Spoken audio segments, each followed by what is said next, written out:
From Hollywood, it's time now for... Johnny Dollar. Brad Taylor, Johnny, Mid-States Industrial. Oh, hiya, Brad. Caught another chief accountant with his hand on the till? Nope, this is an old case, Johnny. 3 weeks old anyway. It's that Kansas City payroll stick-up. Uh-huh. We were right. It was a Jipper Nitzen gang. How do you figure? Well, as you know, there's been an APB out on him, wanted for questioning ever since he disappeared the day after the holdup. Yeah, I know, Brad. He was recognized last night in Phoenix, Arizona. State Highway Police threw up roadblocks. They tagged him south of Tucson, just north of the Mexican border. They get him? If they had, I wouldn't be calling you. He shot his way clear, but they killed one of his boys, Ronnie Bledsoe. He'll never be missed. So Jipper's still on the loose, huh? Yep, along with that $100,000 payroll insured by us. I got to get that money back, Johnny. All right, Brad. I'll fly out there and find it for you. But watch yourself. Every minute, those hoods are 3-time killers. I thought it was 2. 3 now. They killed a state trooper at that roadblock.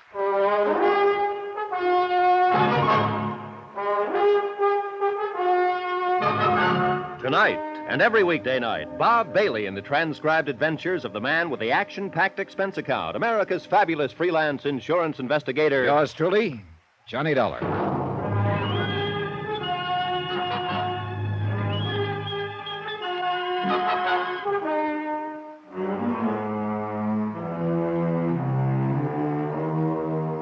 From Special Investigator Johnny Dollar to the Home Office, Mid-States Industrial Insurance Company, Hartford, Connecticut. The following is an accounting of expenditures during my investigation of the Primrose matter. Item 1, $142.80, incidentals in Hartford and transportation to Tucson, Arizona, where I checked into a hotel. Then I contacted the highway police and presented my credentials to Lieutenant Cal Mervyn, who was directing the all-out search for the Nitzen gang. Lieutenant Mervyn had been at the roadblock. They call us flat-footed, Dollar. That's how they happen to get away with it. How do you mean, Lieutenant? We flashed the red light on them, and they slowed down and rolled up to us like they were going to stop. The car was a different make from the one they'd supposedly been seen in. We found later they'd stolen another one in Phoenix. I see. Then when we threw the spot on them, we saw just the one man, the driver. Turned out the others were down on the floor. How many were in the car? 4, apparently. 3 afterward. I shot one of them. They threw his body out a half-mile down the road. I may have hit another one. I'm not sure. That figures. Our tip-off from Kansas City named Jipper Nitzen, Ronnie Bledsoe, and 2 unidentified. Yeah, and Bledsoe's the one who was killed. Nitzen and the other 2 got through. You said they slowed down as though they were going to stop. What happened? Oh, there's no excuse, Mr. Dollar. We were careless, that's all. But you get so many false alarms, mistaken IDs. And to make a car, the whole setup, it didn't seem to fit. You can't be wound up ready to pitch all the time. Well, we paid for it, Ben with his life. I was luckier. I got off with this bullet burn on the side of my head. Hey, you never know. Check. Well, anyway, the boys on the floor of the car came up shooting. One of them with a Tommy gun. They used the Tommy gun in the stick-up. That's how the 2 guards in the armored truck were killed. It's a rough weapon, Mr. Dollar. Ben dropped on the first burst from it. Didn't even know what hit him. I got this scratch from a pistol bullet. Saved my life, I guess. It flattened me before the Tommy gun picked me up.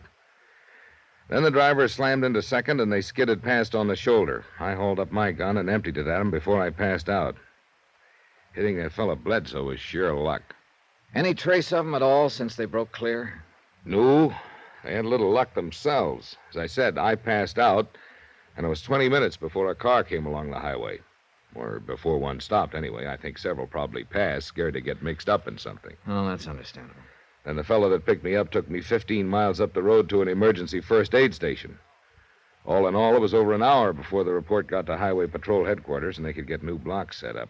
And Nitzen and his boys could have covered a lot of ground by then. Sure, that's it. Here's a map of the southern Arizona area from here to the border. Mm-hmm. Here's where they hit us. We had the roadblock there at the junction. I see. From there south to the border, there's no through road branching off, just some dead-enders. Or like the Arivaca road that loop back and connect into the highway again. What about the border, Lieutenant? According to the Mexican customs officials at Nogales, the car didn't show up there. And I'm inclined to buy that. With the rear window shot full of bullet holes, it would have been pretty conspicuous. And as I understand it, it hasn't turned up anywhere else. Nope, so far we haven't been able to find it. Of course, they had the advantage of an hour's head start. Well, that's it, Mr. Dollar. They could have doubled back. They could be in New Mexico, northern Arizona, California, 1,000 places. On the other hand, though, they couldn't have known they'd have that hour's start. What do you mean? Well, they couldn't have known they'd killed your partner and left you unconscious. You were still shooting at them when they gunned away from that roadblock. All they could reasonably suppose was that you'd be reporting in by radio 2 minutes later. What are you getting at, Mr. Dollar? Well, if that's what they did suppose, then they wouldn't try any doubling back. And yet they didn't reach the border down here at Nogales. But there's no through road that connects into that 20-mile stretch of highway. All right, so maybe they're still bottled up right in that section. I don't see how. We've been over it half a dozen times. In cars, horseback, helicopter. We're still checking it. I'm just about ready to cross it off. Well, logic says that's the most probable place they'd be. Can logic find them, Mr. Dollar? It might, combined with a whole lot of luck. You got something in mind? Well, I don't know. I was wondering if a civilian, so to speak, might have a better chance of stumbling onto them. They'd be on the lookout for the official search parties. You being the civilian. That's what I sort of had in mind. They're pretty rough lads. Hey, tell me something. Do you get a lot of rock hounds around here, amateur geologists, uranium hunters? If you're not careful, they jump out from behind the cactus and stake a claim on your watch dial. Easterners, some of them, I suppose. Tenderfeet, I guess you'd call them. Not some of them, most of them. Then one more wouldn't exactly create a sensation. No, he wouldn't even be noticed. Is that the angle you're thinking of? Unless you know a better one. No, it's not bad. Well, do you know where I can get fixed up with an outfit? Go to Dave Bright's Sporting Goods on South Stone Avenue. He'll give you that dude look about as cheap as anybody. Just tell him I sent you. All right. And, don't get too far away from civilization, Mr. Dollar. Any special reason? Yeah. I may want to contact you to let you know the Nitzen gang's been picked up in Portland or in Butte, Montana. Maybe. But I wouldn't count on it.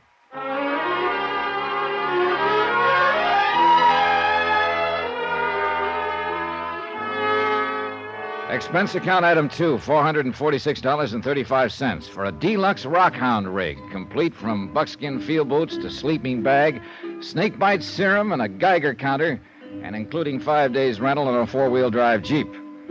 With that kind of a get-up, anybody'd have to find uranium just to break even. But at least I figured I was equipped for any possible eventuality, so I headed into the wilds.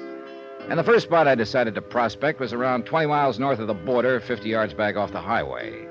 It was known to the local inhabitants as Jake's Bar and Grill. The bar was a warped plank counter with rickety wooden stools. The grill seemed to consist of a rack of stale sandwiches wrapped in wax paper. But it looked as though Jake himself might be pay dirt. Howdy, stranger. What do you say? Save your money and buy beer. That's a good idea, but I think I'll have a scotch this time. Even better idea. Have something yourself? You paying for it? Yeah, I might at that. Well, then I'll just have me a little of this foreign hooch. Yes, sir. Yes, sir. Well, here's biting a rattlesnake. Check. Scotch.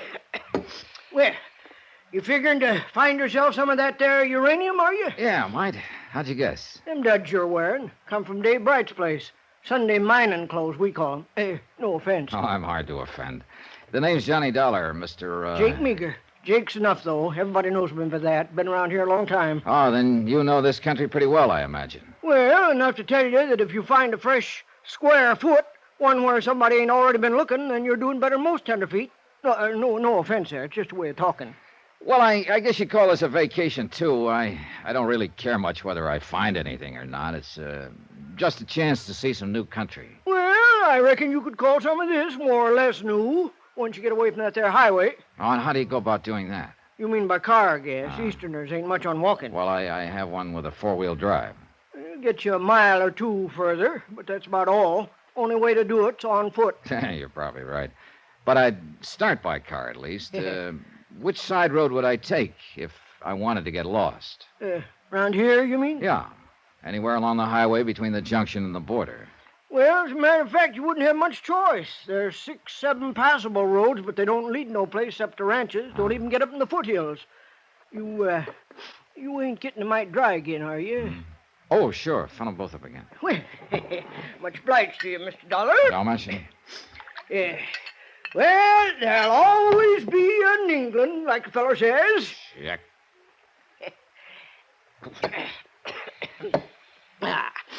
Oh, yeah, about them roads. Now, the only one that might fit the bill for you is Santa Rita Summit Road. Oh, I think I remember that on the map. Yeah, on a map. Well, It leaves the highway about 3 miles down, then runs 14 miles back up into the Santa Rita mountain range. It doesn't connect on through? No, dead ends, couple of miles past Primrose Camp. None of these here roads go no place. That's what I've been telling them state police for 2 days. They've been looking for some stick-up fellas. I reckon you heard about that. Oh, yeah, I did. Why, them fellas would be out of their minds to take one of them there side roads. Ain't no place they could go to on them. Oh, it sounds logical, all right. You ask me, them fellas jumped the border somehow. That's how come they was down here in this part of the country to begin with. Oh, you're probably right, Jake.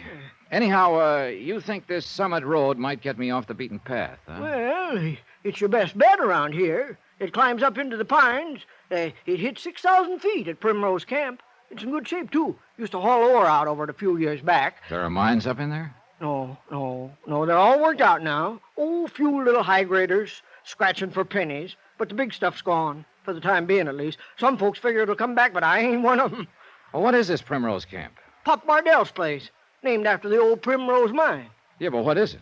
Well, mixture of things. Why, Pop's probably been making more money there than he would if the mines did come back. He's got a filling station and half a dozen flimsy tourist cabins, lunch counter that his missus runs, little grocery store and souvenir shop his daughter Jenny takes care of. Oh, got a lot of things making income for him. Oh, what about customers with a place 14 miles up a dead-end road? Well, he gets a few.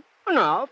Picnickers and tourists in the summertime, hunters in winter, and fellows like you all year round come looking for this uranium stuff. He ain't got much expense, neither. It's all in the family, you see. And now he's got a new hand to help, starting today. That's so? Yeah. He come down this afternoon and get the mail. You see, the bus stops and drops it off here with me, and Pop comes down every day and picks it up. I figure he likes a chance to get out of the sight of the missus for an hour. Sent this boy today. This new hand he's taken on. Well, not exactly a hand. He's Pop's nephew, so he said. Comes out of Tulsa yesterday. Oh, I see. Funny thing, though. He sure didn't have any Oklahoma accent. Jake, how old a boy is he? Well, hard to say. Between 25 and 30, maybe. A real close-mouthed sort of fella. Couldn't hardly get a word out of him. Uh-huh. Nothing told like Pop. Why, that old fella talk a leg off you if you go up there. Before you can open your mouth, he'll sell you a tank of gas, 2 quarts of oil you don't need, some genuine phony ore samples, and rent you a couple of them cabins of his. Well, thanks for the warning, Jake. I'll be ready for it. Well, good luck, Mr. Dollar. Whatever it is you're hunting.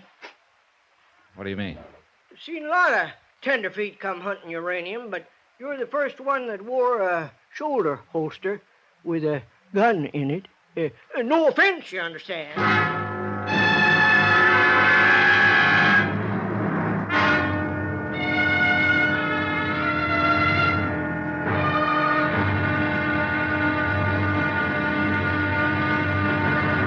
Now, here's our star to tell you about tomorrow's episode of this week's story. Tomorrow, a talkative man freezes, a taciturn man thaws. But a dead man can't do either.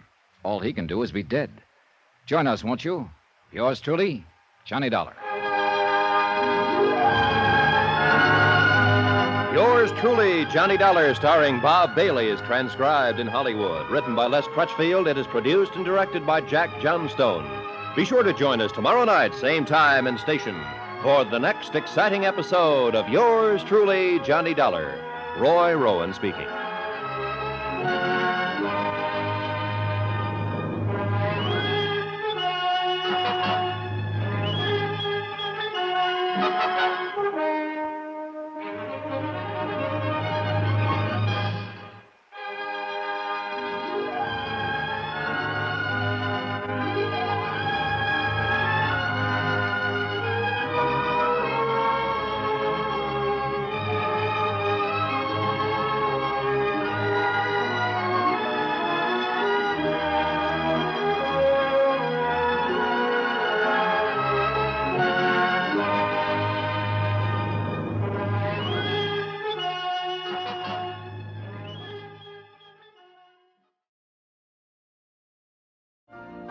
You've been listening to the OTR Gold Network.